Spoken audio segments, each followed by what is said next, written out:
Round one, fight.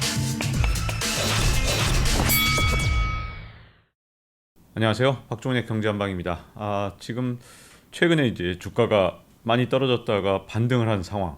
이럴 때가 정말 어떻게 시장을 접근해야 되나 더욱더 어려운 것 같은데요. 그래서 다가올 미래 부의 흐름의 저자 이 곽수종 박사님을 모셨습니다. 안녕하세요. 네, 안녕하십니까. 주가가 꽤 반등을 했습니다. 예. 주식시장 어떻게 접근해야 될까요? 큰 질문을 간단하게 물어보셔가지고 제가 제가 그 하고 있는 메타경제라고 하는 채널에서 그렇게 표현을 해드렸어요. 인디안 서머 같은 시장일 수가 있다.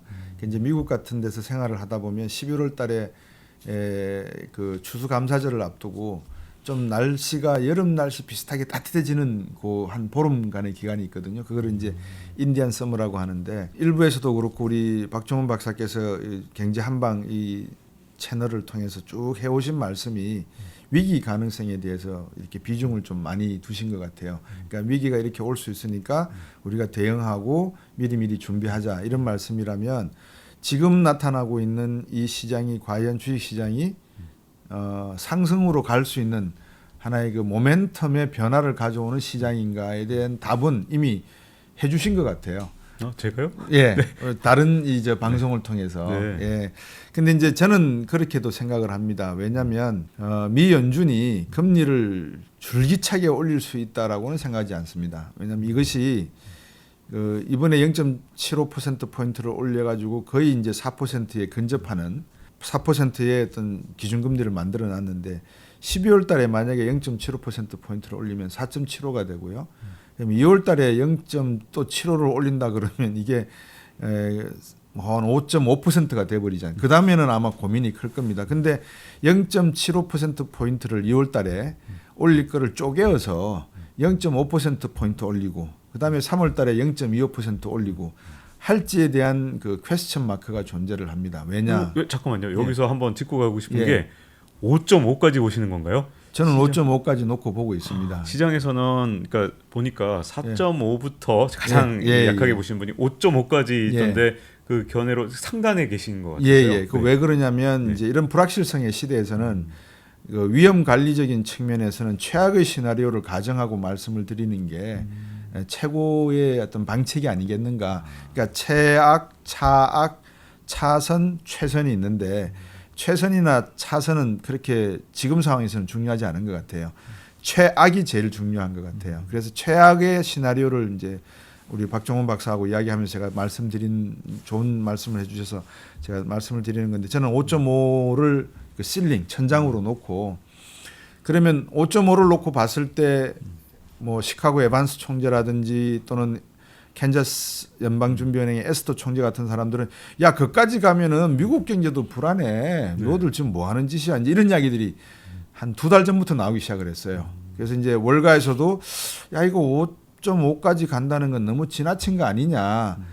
라고는 이야기가 나오면서 이제 최근에 그 미국의 다우 지수도 조금 이렇게 반등하는 모습, 그러니까 갈짓자로 지금 가고 있는 모습들을 보이면서 미 연준의 어떤 금리 인상이 내년 3월까지는 조금 안정될 가능성이 있다라고 하는 시장의 흐름이 있는 것 같습니다. 근데 그 와중에 그러니까 지금 11월 달이니까 11월, 12월 1, 2, 3, 5개월이 남은 상황에서 영국 아까 일부에서 말씀 주셨던 영국, 일본, 중국, 한국 또 다른 어떤 개도국에서의 사고가 나지 않을까 요 문제도 중요한데 미국이 금리를 갖다가 5.5를 뚫지 않을 거다라고 하는 이야기는 미국 채권 시장에서도 조금 움직임이 나오는 것 같아요. 이게 잘못하면 백파이어가 후폭풍이 미국 시장에서도 감내할 수 없겠다. 이미 금리가 5.4%를 돌파하면서 주택금리가 6%를 치고 가고 있고 소비자들이 럭셔리 상품, 사치품을 사던 사람들이 월마트나 타겟으로 지금 방향을 돌리고 있고 소비자 심리 지수가 지금 떨어지고 있고 이러다 보니까 미국 경제 자체도 지금 외국에서 들어오고 있는 금리 인상으로 들어오고 있는 달러 또 강달러의 지위가 역전될 가능성도 있지 않겠나라고 하는 이제 그 내용들이 조금씩 흘러나오는 것 같습니다. 이제 그러다 보니까 이 위기라는 측면에서 주식시장은 그 내용을 읽어내는 것 같아요. 뭐 잘 아시겠지만 연준의 그 이사회 보드 멤버들이 다 뭐 골드만삭스, JP 모간 스탠리 사람들 아니겠습니까? 그러니까 다 짜고 치는 고스톱이라고 막 그냥 저희들이 쉽게 표현을 하면 짜고 치는 고스톱 안에서 어떤 작전의 시나리오를 끄집어낼지는 상당히 자기들이 모든 카드를 다 가지고 있으니까 지켜볼 일이지만 제가 볼 때 이번 주식시장은 아직까지는 그래도 봄은 아닌 것 같다. 적어도 인디안 서머 정도로 해석할 수 있을 것 같아서 최악의 경우 시나리오를 가정한다면 이번 주식시장의 반등도 조심스럽게 대응하는 게 좋지 않겠느냐. 일단 시장에서의 공감되는 주식시장의 복귀는 2023년 말에서 2024년도가 되어야지만 가능하다고 보고 있으니 이게 다수의 견해라면 그거를 따라가는 게 맞는 것 같고, 그다음에 지금 나오고 있는 현상은 조절하는 과정 속에서 브레이크를, 옛날엔 브레이크 안 밟고 그냥 달린다고 했는데 브레이크를 거는 모습을 보이니까 진짜 브레이크 걸까라고 하는 기대감 측면에서 나오는 시장의 반응이 아닌가 보여집니다. 네. 이 책에서도 챕터에 있던데 공포가 만연할 때 주식을 사라. 네. 근데 이게 선제적으로 빨리 움직여서 주식시장은 원래 선제적인 그렇죠. 움직임을 하니까 빨리 사야 된다. 예. 공포가 만연했을 때 사야 된다. 이게 이런 것들이 좀 이제 앞으로 굉장히 주식을 언제 사야 되느냐 할 때 되게 고민스러운 부분이 좀 있을 것 같아요. 그 이제 시청하시는 분들이 이제 주식 말씀을 드리면 지금 이제 주식에 대해서 또 관심이 많으시잖아요. 또 지금 손해가 많이 나신 분도 계실 거고. 근데 이제 지금은 기업도 마찬가지입니다. 유동성의 문제, 자금 경색의 문제, 요 두 가지가 기업의 문제거든요. 그러면 이게 기업만의 문제냐? 일반 가게에서도 똑같은 문제입니다. 내가 현금을 얼마나 가지고 있어서 유동성을 확보할 수 있느냐. 유동성을 확보하고 있어야지만 내가 부채를 제때제때 상환해서 내 신용도가 떨어지지 않을 수 있는 그런 이제 자금 경색의 문제를 해결할 수 있거든요. 그러면 주식시장에서 제가 공포에서 주식을 사라라고 했을 때 과연 지금 그게 공포가 왔느냐? 아직 공포가 오지 않았거든요. 그럼 공포가 올 것이냐? 올 수 있는 확률이 일부에서 제가 9분의 7의 확률을 갖고 있다고 말씀을 드렸잖아요.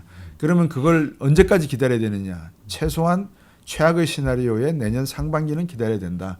그러면 내년 상반기 때 3월이나 4월의 주식시장이 어떤 상태를 보이느냐에 따라서 하이 리스크 하이 리턴이라는 측면에서는 유동성이 충분히 확보된 개인 투자가라고 하면 들어갈 수가 있는 여지가 생길 거다라는 말씀이고, 일반 투자가들이 조심스럽게 시장에 접근하는 분들이라면 적어도 내년 상반기는 지나봐야지만 무릎팍 정도는 보이지 않겠느냐. 그러면 그 무릎팍일 때 매입을 하시기 시작하면 최악의 시나리오는 넘어간 상태에서 이제 최악의 시나리오만 고민을 하고 주식에 들어가니까 조금 더 불확실성은 거치지 않겠나, 그렇게 말씀드릴 수 있습니다. 네, 자 이제 앞으로 굉장히 궁금한 게 돈의 흐름이 이제 어떻게 바뀌느냐잖아요. 그렇죠.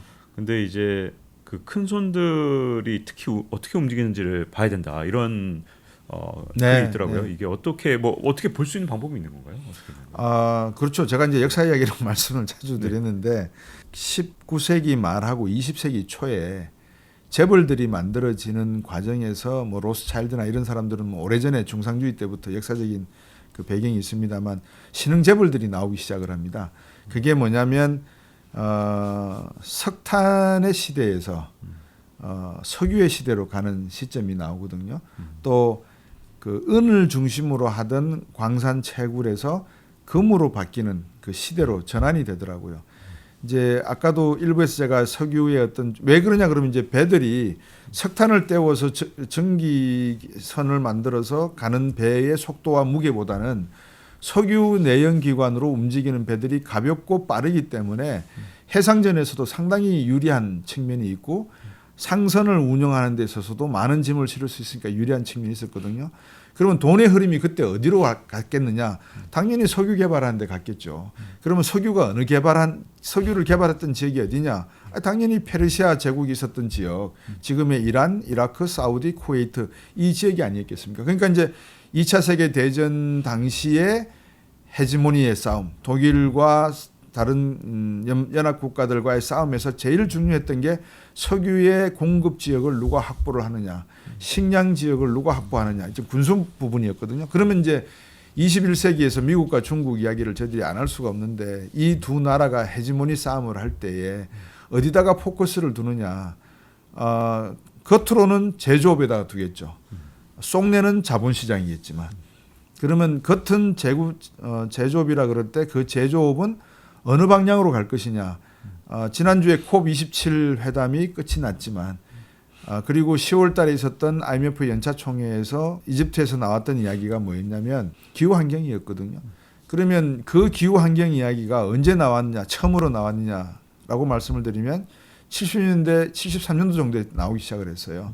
왜 73년도에 나왔느냐? 석유를 놓고 워낙 중동 국가들과 이스라엘과 미국과 유럽 국가들이 그 다툼을 벌이니까 야, 이 석유가 언젠가는 고갈이 될 건데 이 석유 문제로 더 이상 싸워야 되겠냐. 이제 전기 자동차로 가자. 그때 벌써 그 전기 자동차 배터리에 전해질 물질을 놓고 이야기가 나오기 시작을 했었거든요. 그게 본격화된 게 20년 뒤에 1990년이 GM이 전기 자동차를 내놨어요. 근데 내놓자마자 망했어요. 왜? 오펙과 내연기관 자동차 회사들이 아직 때가 아니다라고 해서 그냥 장례식을 치러버렸거든요. 그러면 그 시기가 이제 도래를 했거든요. 그러면 인류가 앞으로 석유 자원에 의존하지 않는 어떤 전력을 생산하고 배터리 산업으로 간다면 새로운 산업이 필요한 쪽에 부품 원재료의 공급과 시장과 제조품을 만들어내는데 돈이 흘러 들어갈 수밖에 없다는 생각이 들어요. 강연에서 제가 늘 말씀을 드리는데 로봇이 전쟁하는 영화를 많이 보셨잖아요. 꼬리를 달고 있던가 유선은 없잖아요. 전기 코드에 안 꽂고 다니잖아요. 그다음에 드론이 날아다니는데 거기에 뭐 전기 코드 달고 막 다니지는 않잖아요. 그러니까 전부 무선인데 그러면 그 무선의 동력은 어디서 나올까? 태양광? 그건 아닐 것 같고 밤에는 못 싸우잖아요. 그러면 전부 배터리 싸움인데 이제 그런 식으로 놓고 보면 미래의 어떤 그 자본은 그쪽으로 갈 수밖에 없다. 그러니까 지금 우리가 제조업 경쟁을 놓고 다양한 이야기들을 하고 있지만 실질적으로 1940년대 50년대에 미 국방부가 실리콘밸리라고 하는 아이디어를 만들어서 60년대 본격적인 어떤 개발을 했고 1991년도 소련이 붕괴되면서 냉전 체제가 붕괴되니까 이제 국방부나 나사가 가지고 있던 기밀 중에 이거를 조금씩 풀어내서 상품화 시킬 수 있겠군 해서 만들어낸 것들이 우리가 지금 쓰고 있는 스마트폰이라든지 다양한 기구들이거든요. 이제 그런 시대가 오는 것을 미국은 이미 준비를 하고 있을 거라고 보여지고 그 산업들이 어딘가를 보면 돈은 그쪽으로 갈 수밖에 없다는 생각이 든다는 거죠. 그래서 미래의 돈의 흐름은 이러한 산업들을 갖고 있는 국가, 원천 기술을 갖고 있는 국가, 그리고 응용 기술을 원천 기술에서부터 만들 수 있는 국가, 그리고 프로젝트가 만들어지면 프로젝트 파이낸싱이 필요하잖아요. 그 프로젝트 파이낸싱을 적절하고 합리적으로 투명하게 할 수 있는 제도와 자본력을 갖고 있는 국가. 이 세 가지 요건을 저는 만족시켜야 된다. 그러면 중국이냐 미국이냐 놓고 봤을 때 당연히 미국이다. 그래서 중국은 노력은 하겠지만 열의에 있을 수밖에 없다. 그렇게 말씀을 드리고 있습니다. 말씀을 듣다 보니까 제일 궁금한 건 우리나라는 도대체 어느 쪽에 있는 건지 뭘 갖고 있는 건지 궁금합니다. 제가 이런 이야기를 말씀을 드리다 보면 결국 교육으로 또 내려가요. 그러니까 사회과학에서 이제 경제학적인 내용을 말씀을 드리다가 경영적인 내용을 말씀을 드리다가 방금 우리 박종훈 박사께서 뭐 어떻게 됩니까 이러시면은 제가 교육으로 내려가는 이유가 응용 기술과 원천 기술의 바탕은 기초 기술이잖아요. 그 양자역학에 대해서 방송을 하시잖아요. 가끔. 네. 그 양자 중첩 이론을 조금 그 공부를 저도 해봤는데 앞으로 우리가 비트코인이나 암호화폐 시장을 지금 이야기하고 있지만 이 시장은 양자 컴퓨터 시대가 되면은 저는 사라지거나 상당히 가격이 떨어질 거로 보이거든요. 양자 중첩 이론이 만들어지면 지금 전기 신호로 나오는 0과 1의 이 신호로 만들어지는 그 블록체인 기술이라든지 암호화폐 기술은 상당히 후진적 기술이 원천적인 기술이 될 거라고 봐요. 이제 그러면 양자 컴퓨터로 만들어지는 양자 중첩을 이용한 이 내용은 상당히 응용된 기술이고 또 원천 기술이 되거든요. 그럼 이런 원천과 응용 기술을 가지려면 기초 기술이 있어야 된단 말이에요. 그럼 기초 기술이라는 게 뭐냐? 예컨대 반도체 설계를 하려 그러면 무슨 기술이 제일 기초가 될까? 그러면 물리학, 화학, 뭐 생화학 이런 모든 기초 과학이 있어야 되고 자재 측면에서 놓고 보면 광전자 가속기 같은 것이 절대적으로 필요하거든요. 그 정도 밝기로 쏘아서 밝은 상태에서 설계 도면을 그릴 수 있어야지만 시스템 반도체를 만들어내든지 말든지 할 건데 우리나라의 광전자 가속기가 3개 이제 2개가 있고 1개가 만들어지잖아요. 오송에서. 근데 일본 같은 경우에는 50개가 넘는단 말이에요. 그러니까 결국은 이런 기초 과학을 준비하고 가르칠 수 있는 자재, 교수, 학생, 산업 직종이 만들어지지 않으면 한국 경제는 늘 그 남이 강대국에서 야 나 등 왼쪽이 좀 간지러운데 끌어봐. 근데 왼쪽 간지럽다 그랬는데 왼쪽 안 끌고 오른쪽 끌다가 너는 제대로 끌을 줄도 모르냐라는 핀잔을 듣는 그런 경제로 빠질 가능성이 있다. 대한민국이 지금 세계 질서의 재편, 어떤 시대적 전환의 이런 순간에 왔을 때 어디다가 돈의 흐름을 가져가야 될지는 이미 미국이나 중국마저도 따라가고 있는데 한국이 그거를 캐치 못하고 있다 그러면 그거는 국가 경제로서 상당히 위험한 거다. 그러면 이런 경제를 뒷받침할 수 있는 건 흔히 하는 이야기잖아요. 우리는 물적 자원이 없기 때문에 인적 자원을 쓸 수밖에 없다. 그러면 그거는 교육에서 나올 수밖에 없다. 그래서 그거를 빨리 우리가 교육 자원에서 충족을 시켜서 기초과학, 원천기술, 응용기술로 가야 된다. 근데 우리는 거꾸로 가는 것 같아요. 응용기술을 빨리 가서 배워와서 공부한 다음에 이걸 어떻게 원천기술로 만들고 그다음에 이거를 기초교육으로 만들 것인가. 이 거꾸로 가고 있는데 글쎄 모르겠습니다. 뭐 서울로 가면 되는데 어떤 방향으로. 그래서 교육이라는 측면이 저는 상당히 중요한 것 같습니다. 가장 또 큰 문제 중에 하나가 이 생태계 자체가 자꾸 미국으로 옮겨가니까 네. 이제 우리 땅에 이게 있을 거냐라는 걱정도 좀 들더라고요. 뭐 반도체, 배터리 이런 산업들의 생산 기지가 넘어가는 게 그냥 그것만 넘어가는 게 아니라 그 주변에 있는 모든 생태계가 다 넘어가면 그렇죠. 우리한테 이제 앞으로 2020년대 중반 이후에 새로운 공장이 이제 거의 들어설 게 첨단 공장 쪽으로는 없는 셈이잖아요. 예. 그럼 생태계 자체가 사라질까 봐 약간 걱정되고. 이렇게 말씀드리면 또 시청자분들이 저 사람은 도대체 뭐야 또 이렇게 생각할 수 있는데 아직 그 충분히 우려할 만한 내용이죠. 그러니까 모든 예를 들어 삼성이 제가 2005년대 삼성에 미국에 있을 때 삼성으로 다시 복귀를 했을 때 그러니까 이제 삼성에서 저보고 다시 와서 일을 하자 했을 때 제가 와서 드렸던 말씀이 삼성의 본사를 미국으로 옮깁시다라고 말씀을 드렸어요. 근데 그 당시에 이제 반응은 미국으로 옮길 수 없다. 삼성은 대한민국의 기업이다. 그리고 실질적으로 인건비가 너무 비싸기 때문에 미국으로 옮긴다는 것 자체가 문제가 많고 또 회계적인 법 이런 걸 다 따져보면 한국이 기업하기 좋은 환경이라서 여기서 일을 하는 것이 합당하다라고 말씀하셨는데 우리 박종훈 박사도 이제 거의 신세대 분들과 많이 이렇게 접하시다 보니까 아시겠지만 지금 재택근무 시절에 저 몰타나 이런 휴양지에서 노트북 하나 들고 가가지고 거기서 근무하는 애들이 있지 않겠습니까? 있더라고요. 유튜브에서 봤습니다. 거기서 그렇죠. 근무하신 분들이 있더라고요. 네. 이제 그거를 빗대어 가지고 앞으로 시대는 이렇게 갈 거니까 제조업이 국내에 없다 하더라도 너무 긴장할 필요 없다라고 말씀드리면 그건 과대망상인 거는 분명한데 한국이 지금까지 경제 성장을 이루어온 게 제조업 바탕이지 않았습니까? 그러면 그 제조업 바탕을 가지고 성장을 이뤘던 원인이 있으면 미국이 설계를 한 도면을 우리한테 던져주면 우리는 그거를 가지고 만들어서 판매해온 역사잖아요. 그러면 여기에 해답이 있거든요. 그러니까 우리의 삼성전자나 굴지의 대기업들은 소프트웨어나 스마트 기술을 미국이나 선진국에 가서 배워서 만든 다음에 디자이닝을 해서 그거를 제3국에 뿌리든지 아니면 우리나라의 파운드리를 만들든지 하는 그런 형태를 고민해 볼 수 있는 시점이 있을 거라고 저는 봐요. 저는 그거를 너무 크게 우려하지는 않고 오히려 이렇게 국경이 없는 또는 미래는 도시 경쟁의 시대가 될 건데 도시 경쟁의 시대에 제조업이 합당하냐 어느 제조업이 합당하냐 우리에게 굴뚝산업이 합당하냐 아니면 새로운 신진 제조업 기술이 합당하냐를 놓고 조금 더 고민을 해야 되지 않겠나 하는 생각입니다. 자 이렇게 말씀을 드리니까 처음엔 주식 투자로 여쭤보고 시작했는데 네. 차세대 우리 산업 생태계까지 이렇게 알아본 것 같습니다. 자 곽수정 박사님과 함께 알아봤고요. 이렇게 시청해주셔서 감사드리고 다음 시간에 뵙도록 하겠습니다. 감사합니다. Round 1, fight.